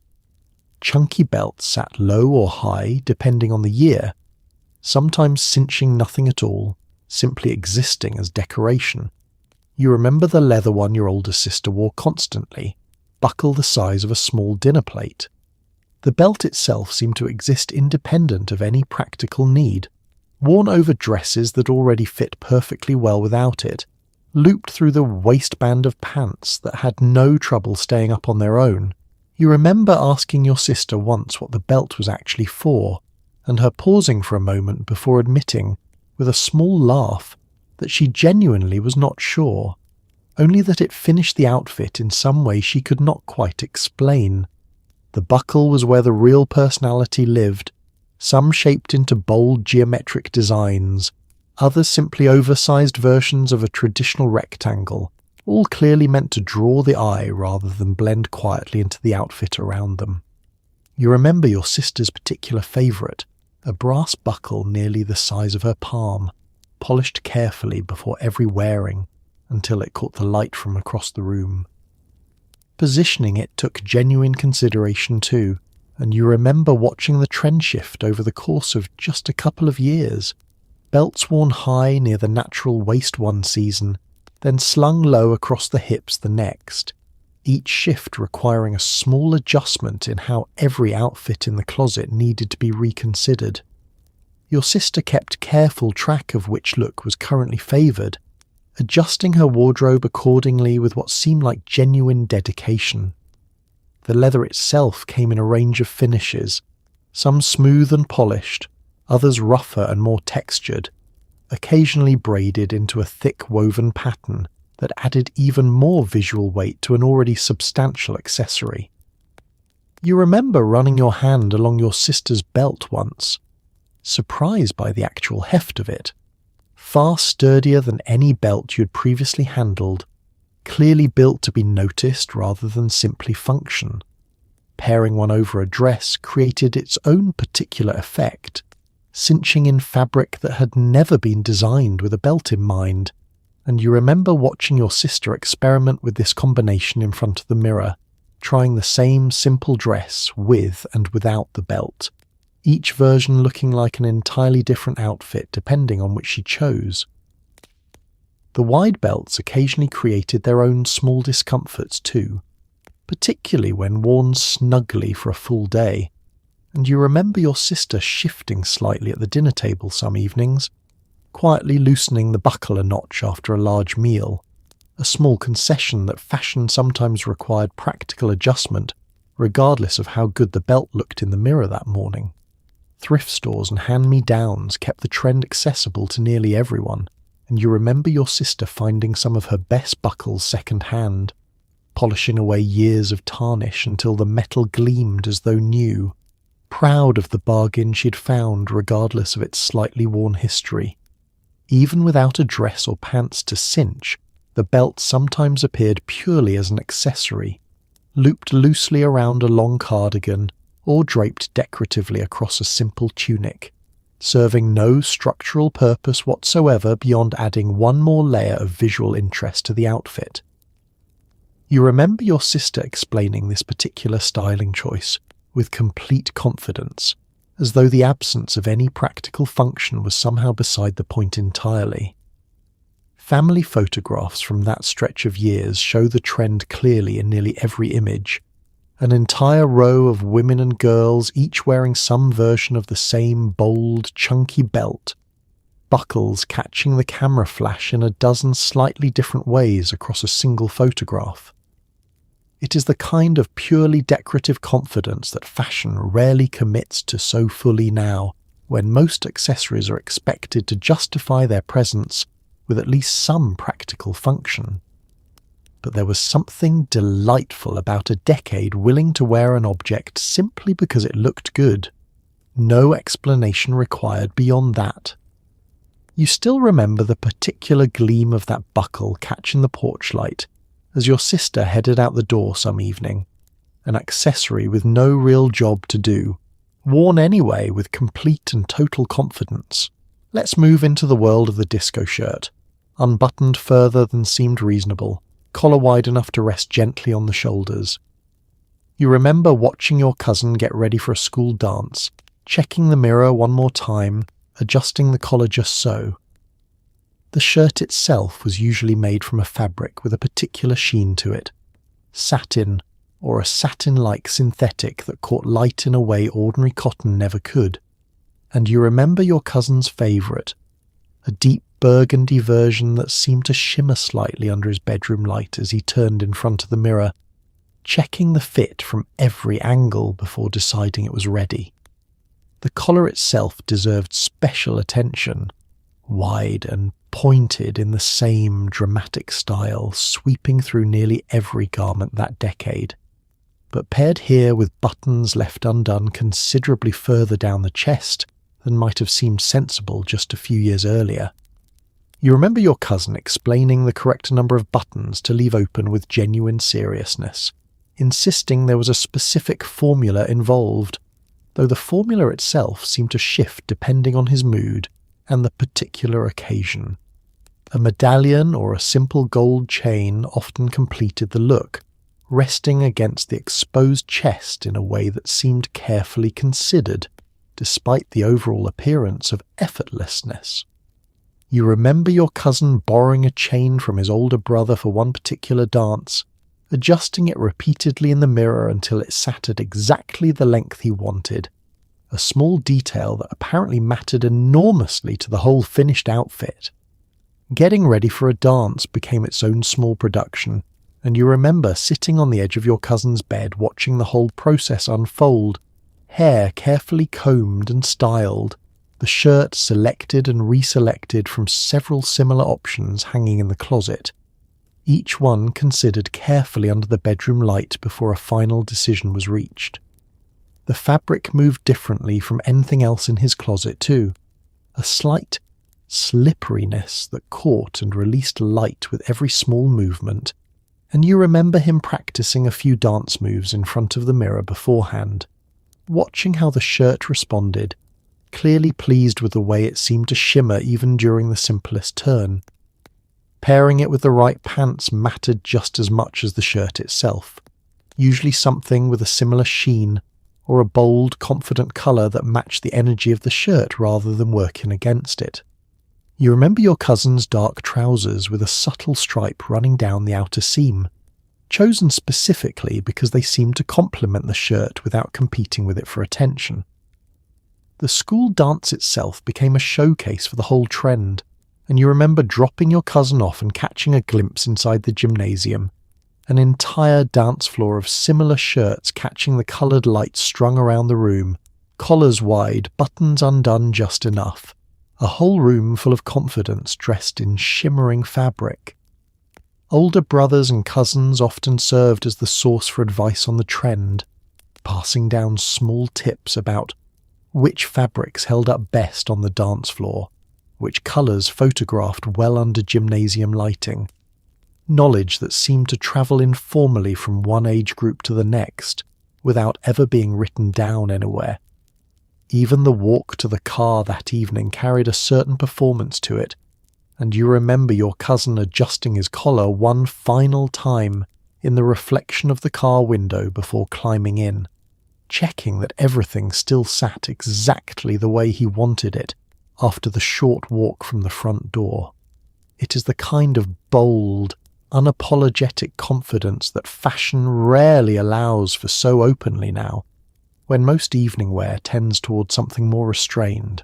But there was something wonderful about a decade that let a teenage boy walk into a school dance with his collar wide and his buttons undone, shimmering slightly under the gymnasium lights, entirely certain of how good he looked. You still remember your cousin's particular walk back through the front door after that dance, shirt slightly rumpled but still shimmering, grinning in a way that suggested the whole outfit had done exactly what he hoped it would. Now we look at knee-high socks, worn with shorts, with skirts, with sneakers, seemingly without much thought to whether the combination made sense. You remember pulling yours up each morning before school, the elastic leaving a soft pink line by the end of the day. The socks themselves came in an enormous range of colours and patterns, solid, bright shades alongside bold horizontal stripes, and you remember your own drawer holding at least half a dozen different pairs, each one selected each morning with surprisingly little regard for whether it actually matched anything else you happened to be wearing that day. Pulling them up correctly required a certain technique, and you remember the particular tug needed to get them to sit evenly just below the knee, smoothing out any wrinkles along the way, since a sock that bunched down toward the ankle by mid-morning ruined the whole intended effect. Your mother taught you this early on, insisting that a properly worn sock made all the difference in how put together an outfit actually looked. The combination with shorts felt almost inevitable during warmer months, and you remember an entire summer of matching brightly striped knee socks with your shortest pair of shorts, an outfit that revealed more leg between the two garments than covered, though nobody in your neighbourhood seemed to find this particularly strange at the time. Skirts brought their own version of the pairing, and you remember your sister wearing hers with a simple plaid skirt for school, the socks providing warmth during the cooler months, while still allowing for the shorter hemlines that remained popular throughout the decade. The combination struck a particular balance between practical and stylish that seemed to satisfy both your sister and your mother simultaneously. Sneakers paired with knee socks created their own distinctive look, and you remember an entire summer spent riding bicycles around the neighbourhood in exactly this combination, the socks providing an unexpected layer of protection against scraped shins whenever a bicycle chain decided to misbehave, a practical benefit nobody had really considered when the trend first started. The elastic band at the top left its own particular mark by the end of a long day, a soft indentation pressed into the skin just below the knee, and you remember comparing this mark with friends after gym class, everyone slightly amused by the identical pink line each of you carried despite having chosen completely different coloured socks that morning. Patterns became a particular point of personal expression, and you remember a friend who owned an impressive collection of Argyle knee socks, each pair slightly different, worn proudly regardless of whether the pattern coordinated with anything else in her outfit.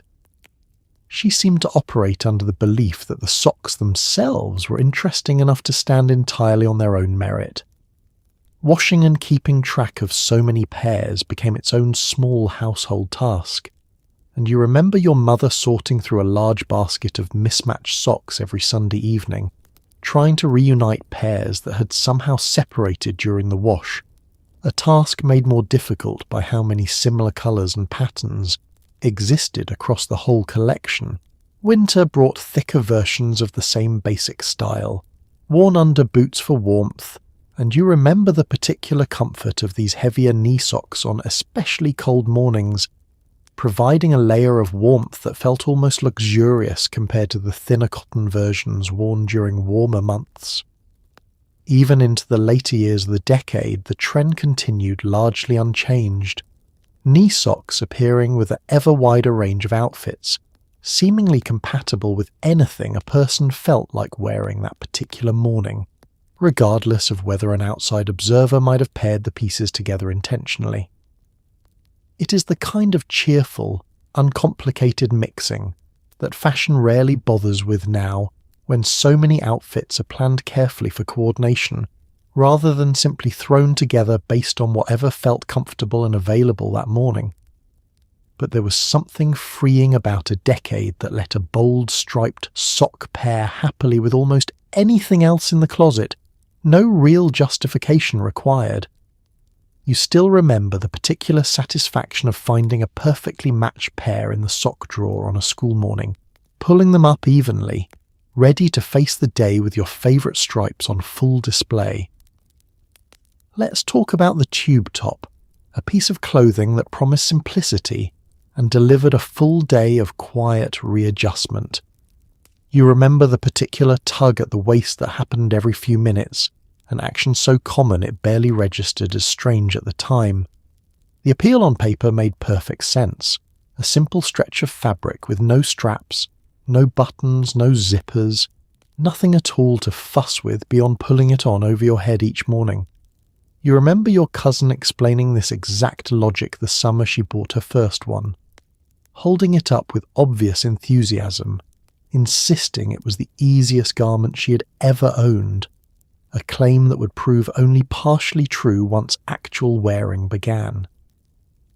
The fabric itself needed to strike a particular balance, stretchy enough to pull on easily, but snug enough to stay in place without any additional support, and you remember the careful process of finding the right size at the store, your cousin trying on several before settling on one that seemed to hold reasonably well without requiring constant attention, though reasonably well still left plenty of room for adjustment throughout an average day. The tug became such a common gesture that it barely registered as unusual. A quick hitch upward at the chest performed almost unconsciously between other activities, and you remember your cousin doing this so many times over the course of a single afternoon that it started to blend seamlessly into her other habits, no more noteworthy than pushing hair behind an ear or checking the time. Activities involving any real movement tested the garment's limits considerably. You remember a particular pool party where several girls wore tube tops over their swimsuits, and the frequency of adjustment increased dramatically the moment anyone attempted anything more athletic than standing still. A volleyball game interrupted more than once by someone stepping briefly to the side to fix a top that had shifted during an enthusiastic serve. Dancing brought its own particular challenges, and you remember watching your cousin at a school event, moving carefully rather than freely, keenly aware of how certain motions risked more significant readjustment than others. The slower songs posed little issue, but anything faster required a kind of internal calculation, weighing the fun of the dance against the risk of an embarrassing wardrobe malfunction in front of the whole gymnasium. Layering became a popular solution for anyone nervous about the fabric's limitations, and you remember a light cardigan or an unbuttoned overshirt worn on top for extra security during more active days, a compromise that sacrificed some of the original simplicity but provided real peace of mind in exchange. The colours and patterns available ran the full range of everything else popular that decade. Bold solids alongside the same paisley print claiming space in every other corner of the wardrobe, and you remember your cousin owning several in different shades, treating each one with the same mixture of enthusiasm and cautious vigilance regardless of colour. Sunbathing created an unexpected advantage for the style, since the tube top could be pulled down slightly at the shoulders for an even tan without removing the whole garment, and you remember watching your cousin adjust hers carefully at the lake, achieving a slightly different tan line than her friends who wore traditional swimsuits, a small point of pride during the inevitable comparison of sunburns later that evening. Family gatherings occasionally brought a raised eyebrow from an older relative, and you remember your grandmother commenting gently on the style once at a summer barbecue, wondering aloud whether the whole thing seemed a bit precarious for a family event. Though her concern never quite rose to the level of actual objection, more a gentle observation offered between bites of potato salad. By the end of that particular summer, your cousin had developed something like real expertise in wearing one successfully, timing her adjustments discreetly, choosing her activities with a bit more consideration than she might have given a more secure garment, treating the whole experience as simply part of what the style required in exchange for its otherwise appealing simplicity. It is the kind of small daily vigilance that fashion rarely demands so openly now, when most clothing is engineered with a bit more built-in security than a simple stretch of fabric ever provided. But there was something endearing about a decade willing to embrace a trend requiring genuine ongoing attention, treating the occasional necessary adjustment as simply part of looking the way you wanted to look. You still remember watching your cousin walk confidently across the yard at that barbecue, tube top secure for the moment, entirely unbothered by the quiet vigilance the whole outfit required of her. This next item deserves a slow look. The wide lapel blazer stretched fabric out toward the shoulders in a way that seemed to change the entire shape of a person. You remember your father's Sunday blazer hanging in the hall closet, lapels wide enough to rest a hand on. The proportions themselves told the whole story, lapels extending dramatically outward from the collar, sometimes reaching nearly to the edge of the shoulder seam, creating a silhouette that seemed almost triangular from the front, broad at the top and narrowing down toward a fitted waist. You remember examining your father's blazer up close once, genuinely surprised by how much fabric had gone into just the lapel section alone, more material than the entire back panel of an ordinary shirt. Your father wore his primarily for church and special occasions, and you remember the particular ritual of him putting it on before leaving for Sunday service, adjusting the lapels carefully in the hallway mirror, making sure both sides lay perfectly flat and symmetrical before considering the outfit complete. A crooked lapel bothered him in a way that seemed disproportionate to how small the actual asymmetry usually was. The fabric varied depending on the season and occasion, a heavier wool blend for cooler months, something lighter for summer weddings, but the dramatic lapel remained constant regardless of the underlying material. You remember your father owning at least 3 different blazers by the middle of the decade, each one distinguished mainly by colour and fabric weight, rather than any real difference in cut or style.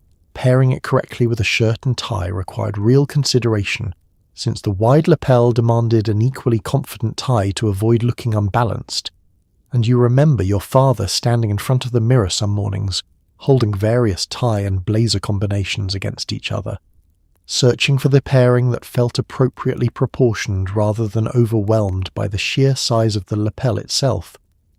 Family weddings and holiday gatherings became a showcase for the whole trend across multiple generations at once. And you remember one particular Easter photograph where every man in the extended family wore some version of the wide lapel blazer. A whole row of confident shoulders stretching the frame from one edge to the other, each blazer a slightly different colour but all sharing that same dramatic proportion. The shoulders themselves often received additional structure too, a bit of padding built into the jacket to further emphasise the width the lapel had already established. And you remember the particular solid feel of your father's shoulder beneath the blazer, whenever he lifted you up as a child, sturdier and more substantial than his bare shoulder ever felt through an ordinary shirt. Younger men in the family pushed the trend even further, sometimes pairing the wide lapel blazer with equally bold patterned shirts underneath, creating a combination that older relatives found a bit much, though the criticism was always offered with a certain fondness, rather than genuine disapproval. You remember an uncle's particular combination of a checked shirt beneath his wide lapel blazer, an outfit your grandmother described only as busy, delivered with the same raised eyebrow she reserved for several other fashion choices that decade. Department stores organised their menswear sections heavily around the trend by the mid-70s, entire racks of blazers displaying the same dramatic lapel in a rainbow of colours and patterns. And you remember accompanying your father on a shopping trip once, watching him work through several jackets before finding one that fit properly across the shoulders, while still allowing the lapel to lay correctly against his chest. The style eventually found its way into more casual settings too, a slightly relaxed version worn without a tie for less formal gatherings, collar open at the throat, the wide lapel still doing most of the visual work even without the additional structure a necktie would have provided. It is the kind of bold, structural confidence that fashion rarely commits to so fully now, when most jackets favour a slimmer, quieter shoulder line. But there was something admirable about a decade that let a blazer claim so much visual territory, broadening a man's shoulders not through any change in his own body but simply through the confident cut of the fabric draped over them. You still remember the particular weight of your father's blazer draped over your own shoulders once as a child, playing dress-up in the hallway, the lapel stretching absurdly wide against your small frame, dragging nearly to your elbows on either side. Let's step into the wedge sandal, a shoe that offered height without quite the same risk as a platform, though it came with its own particular sway. You remember the sound of them against the porch steps, a solid, steady clack that announced someone was on their way out. The design itself solved a particular problem that platform shoes never quite managed, offering real height through a solid triangular sole rather than a separate raised platform and heel, creating a more stable base that still allowed for a fair amount of elevation.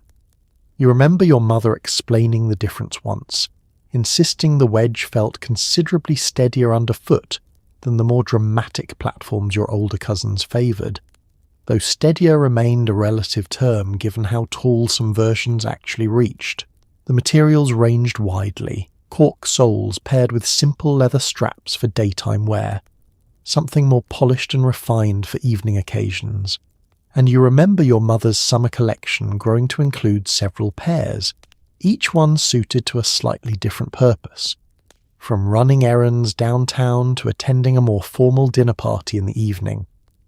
Walking in them developed its own particular rhythm, distinct from the careful, wobbling steps required by true platforms.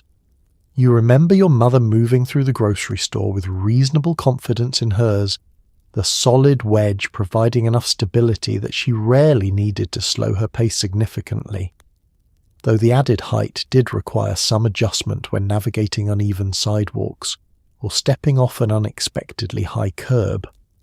The sound they made against different surfaces became something of a small signature, a solid, satisfying clack against hardwood or pavement that differed noticeably from the higher, sharper click of a traditional heel. You remember being able to identify your mother's approach down the hallway purely by the particular rhythm of her wedges, a sound distinct enough that you rarely needed to actually see her coming. Summer brought the style out in full force, and you remember an entire season of your mother pairing wedge sandals with everything from simple sundresses to her good maxi dress for evening gatherings, the shoe proving versatile enough to work across a surprisingly wide range of occasions without requiring a completely different pair for each one.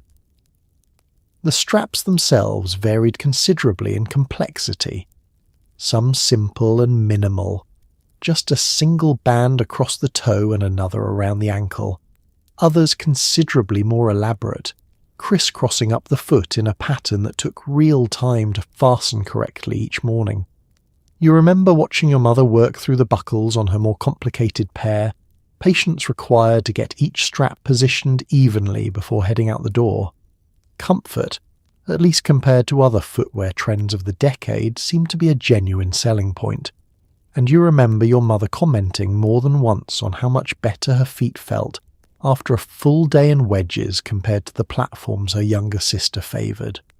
A small practical victory that seemed to matter increasingly as the years went on, and long days on her feet became more common. The height itself still commanded a certain presence, and you remember your mother standing noticeably taller in a pair at a family gathering, a change subtle enough that it took a moment to register exactly what was different about her usual silhouette, until you glanced down and noticed the sandals doing their quiet work. Department stores displayed them prominently through the warmer months, entire tables dedicated to different heights and styles, and you remember your mother testing several pairs by walking a short distance across the store floor before deciding, weighing the height against the actual practicality of walking any real distance in them. Even into the later years of the decade, the wedge remained a steady, reliable presence in most women's closets, less dramatic than some of the trends that came and went more quickly, but consistently practical enough to earn its place season after season without much real competition. It is the kind of sensible compromise that fashion still returns to periodically, height without quite the same instability that more dramatic shoes require. But there was something satisfying about a decade that found this particular middle ground, offering a bit of drama without asking for the same bravery a true platform demanded. You still remember the particular sound of your mother's wedges against the kitchen floor on a summer evening, heading out the door for a dinner party, steady and confident with every single step. Now we look at the iron-on patch, small pieces of fabric that turned an ordinary pair of jeans into something personal. You remember the smell of the iron pressed carefully over wax paper, the patch slowly bonding to the denim, a peace sign, or a flower now permanently part of your favourite pair. The process itself required a small amount of patience and a fair amount of careful positioning, and you remember your mother spreading an old towel across the ironing board first, laying the jeans flat, then positioning the patch exactly where you wanted it, before covering the whole area with a sheet of wax paper to protect both the iron and the patch from any accidental scorching. Choosing the right design felt like a genuinely important decision, and you remember standing in front of the craft store display for what felt like an unreasonably long time, examining dozens of options, peace signs and rainbows and small embroidered flowers, each one representing a different version of who you wanted to be seen as at school the following Monday. The heat and pressure needed to bond the patch properly took some trial and error to get right, and you remember your mother pressing firmly with the iron, holding it steady for what felt like a very long count, checking periodically by lifting a corner of the wax paper to see whether the edges had fully adhered yet, since a poorly applied patch tended to peel loose within the first few washes. Once applied, the patches became a genuine point of personal expression, and you remember carefully selecting which pair of jeans deserved the honour of a new patch, usually your favourite pair, the ones already worn soft and comfortable from regular use, now made even more specifically yours by the addition of a design nobody else in your class was likely to have in exactly the same combination. Trading patches with friends became its own small economy at school, and you remember a classmate with an impressive collection of unusual designs, willing to trade a particularly rare one for something from your own smaller stash. Negotiations conducted with surprising seriousness during recess, weighing the relative merit of a peace sign against a small embroidered butterfly. The knees of your jeans became a particularly popular location, partly for visibility and partly out of necessity, since a worn or torn knee could be covered attractively with a patch rather than simply mended plainly, turning what might have been considered a flaw into a deliberate decorative choice instead. You remember a particular pair with a hole that had developed at the knee, transformed almost overnight into your favourite pair once a bright embroidered sun took its place. Pockets offered another popular spot, and you remember a friend who covered the back pocket of her jeans entirely with a single large patch, a bold flower design that seemed to announce itself from across the schoolyard, visible from a distance in a way that smaller patches placed elsewhere never quite achieved. The designs themselves reflected the broader culture of the moment, peace signs and rainbows alongside simpler flowers and stars, and you remember flipping through the selection at the store with a friend, both of you debating the relative merits of different symbols, treating the whole selection process with a seriousness that seemed to matter enormously at the time, even if the actual meaning behind some of the designs remained a little vague to you both.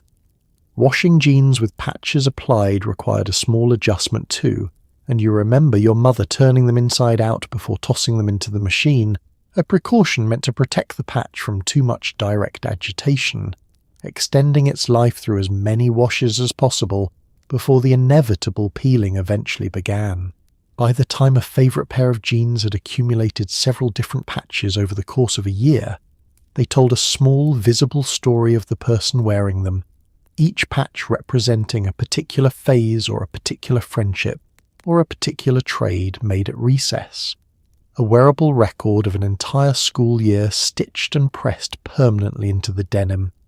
It is the kind of small personal customization that still exists today in different forms, though the specific method has changed considerably alongside the fashions themselves.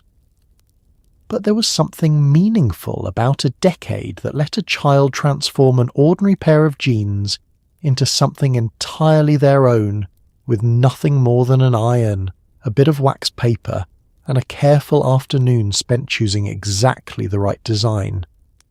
You still remember the particular smell of that wax paper, cooling on the ironing board, the patch finally set in place, already planning which pair of jeans might deserve the next one. Let's end this stretch with the moment all of these trends came together at once. The family photo. Everyone dressed in their absolute best 1970s finest. Patterns clashing gently under studio lighting. You remember standing in that line at the portrait studio, collar sharp, pants flared, utterly unaware that this photograph would outlive every single trend in it. The planning for the photo itself took considerable effort, and you remember the weeks leading up to the appointment, your mother coordinating outfits across the whole family, trying to find some balance between coordinated and completely mismatched. A task made more complicated by how many bold patterns and colours had accumulated in everyone's closets by that point in the decade. Getting everyone dressed and ready on the actual morning became its own small production, And you remember the bathroom occupied in shifts, your father working carefully on his wide collar, while your sister fussed with a curling iron, trying to achieve exactly the right amount of body in her hair before the appointment time arrived, the whole household running slightly behind schedule despite everyone's best efforts. The studio itself had a particular smell, a mix of hot lights and hairspray, and you remember the waiting room lined with sample photographs from other families, everyone dressed in some version of the same bold, decade-defining style, an entire wall of nearly identical wide collars and confident patterns arranged in careful, posed groupings. Your father's leisure suit made an appearance for the occasion, paired with a wide-collared shirt open at the throat just enough to show a hint of the medallion he saved for special occasions, and you remember him adjusting his lapels one final time in a small mirror near the studio entrance, satisfied with how the whole combination had come together.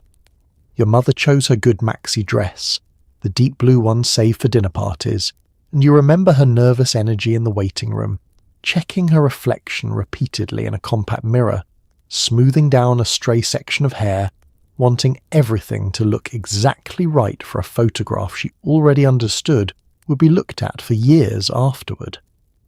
The photographer arranged everyone with careful attention to height and position, and you remember the particular discomfort of holding a posed smile for what felt like an unreasonably long stretch of time while adjustments were made. Someone's collar straightened, someone else asked to tilt their head slightly. The whole family arranged and rearranged until the composition satisfied the photographer's careful eye. The patterns clashed magnificently once everyone stood together in the frame. Your father's bold plaid tie against your mother's floral maxi dress, your own striped shirt adding yet another pattern into the mix, and you remember catching a glimpse of the finished proof weeks later, genuinely surprised by how much visual noise the whole family had managed to generate in a single frame. Younger siblings presented their own particular challenge during the sitting, and you remember a cousin's toddler refusing to sit still for even a moment, the photographer working quickly to capture at least one usable frame before the small window of cooperation closed entirely. The final chosen photograph showing everyone smiling politely, while the toddler's attention had clearly already wandered elsewhere. The finished portraits arrived several weeks later in a large envelope, and you remember the whole family gathering round the kitchen table to examine them together, reactions ranging from genuine pride to immediate embarrassment, your sister groaning good-naturedly about her hair, while your father declared with complete sincerity that he thought everyone looked wonderful. The photograph found its way onto the wall soon afterward, framed and hung in the hallway alongside portraits from other years, and you remember passing it daily for years afterward, the colours and patterns growing gradually more dated with each passing year, while the photograph itself remained perfectly, permanently fixed in that one particular moment, bell-bottoms and wide collars and all. It is the kind of unintentional time capsule that photography still creates today, though perhaps with less dramatic fashion involved. But there was something wonderful about a decade so fully committed to its own particular style that an entire family could gather together, dressed in absolutely everything the era had to offer, and create a single image that would need no caption at all to identify exactly when it was taken. You still remember standing in that studio, collar sharp, utterly certain you looked wonderful, entirely unaware of how many years later that same photograph would still be hanging in the hallway, prompting a fond, slightly embarrassed laugh every single time someone paused to look at it closely. And so we come to the end of our walk through the 70s, through all those bell-bottoms and wide collars and colours that argued cheerfully with each other across 100 family photographs. It really was a decade that refused to be quiet about itself, wasn't it? Every closet a small, confident argument. Every Sunday morning a little ritual of getting ready, standing in front of a mirror, deciding who you wanted to be for the day ahead. But underneath all that fringe and paisley and shine was something much simpler. It was a father adjusting his collar before church, wanting to look his best for his family.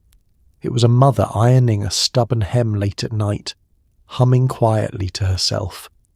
It was a sister teaching a younger cousin how to walk in a new pair of shoes, patient and laughing, holding out a hand just in case. Small acts of care, dressed up in polyester and denim, but care all the same. They did not know they were living through something people would look back on so fondly. They were just getting dressed, going to work, coming home, sitting down together at the end of a long day. That is really all any of us are doing in any decade. So maybe tonight, take something small from all of this. Maybe it is choosing one bright colour you would not normally wear. Maybe it is simply slowing down tomorrow morning, taking a little more time getting ready, noticing the quiet, ordinary comfort of a familiar routine. History is not always loud. Sometimes it's just a bell bottom brushing softly against a hardwood floor, a screen door easing shut, someone down the hall calling good night. And that has always been enough. Sleep well, and thank you for spending this time with me tonight.